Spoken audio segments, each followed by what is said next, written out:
Hello everybody, so in this video we're going over why losing is better than winning when you're trying to learn the game.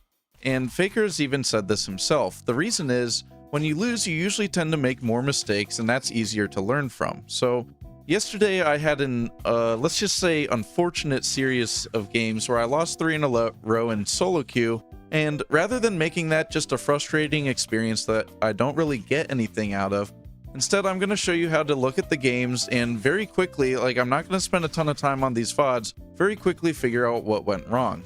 Notice that Kled hits level 2 here and I overextended to get that last hit, so now Kled gets a really good trade onto me, which is not what I want as Mundo. Since Mundo is so weak early in the game, you never want to be in a situation where you're low on health, because this just makes it easier for your lane opponent to kill you and you're never really going to kill them. And even if they can't kill you 1v1, when they have the push versus you, which most of the time is going to happen, you're going to end up half health under tower, which is terrible because it puts a target on your back and they're going to try and dive you with their jungler. Alright, so I'm under tower. He's trying to poke me a little bit, get his remount. This is all normal. And it might not even look dangerous right now, right? Like, he takes a lot of damage. He plays this kind of sloppy, misses Q, he goes in. And here I think I can kill him under tower, and you'll see I was wrong by about 13 health. He literally lived with 13 health, and it might be like, oh, unlucky, this sucks, right? But what really happens is I shouldn't be this low under tower to begin with. I should still have my potions, be relatively full health. There's no reason I needed to even take that bad trade, and it puts me in a situation where I have to make a risky decision, right? I have to either try to fight the dive and trade a kill, which I wrongly decide to do, or I have to flash away here and just run away from this. And you'll see that I just lose so much here, right? Like, my whole wave's dying. This is just a terrible situation. Now I'm gonna have to push into a Kled who's already snowballing, and we're basically out of the game off of this one series of mistakes.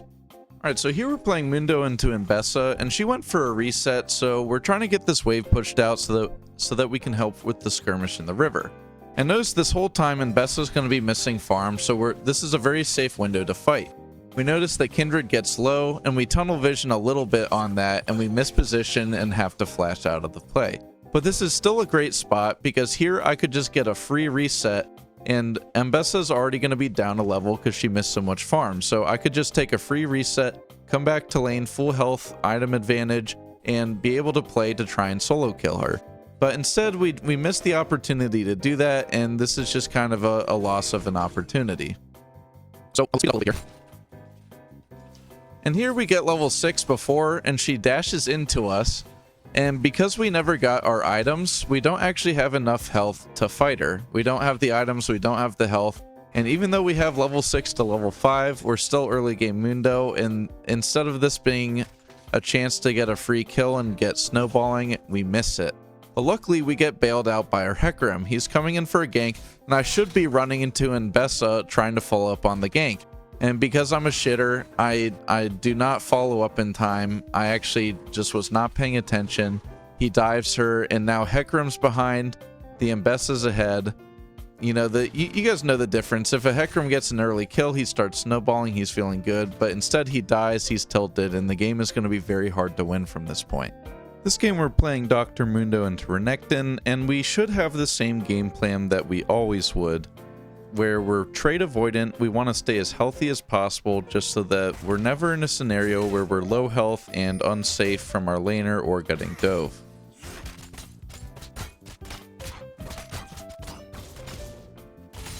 So this is a mistake in a moment. You'll see that I'm going to walk up too far, and this is just letting him get a giant trade onto us.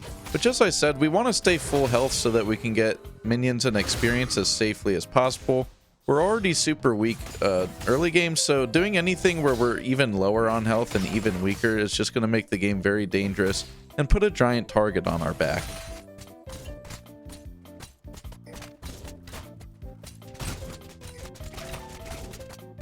Luckily, he didn't feel safe to dive us on that last wave, and I noticed him use 2 abilities on the wave in front of me, so I go in for a solo kill, and it turns out he was pushing the wave for a reason.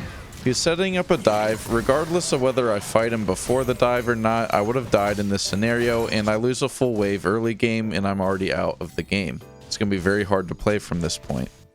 Now that we've watched our replays, what we want to do is think about what was the most common or most significant mistake we were making in those games.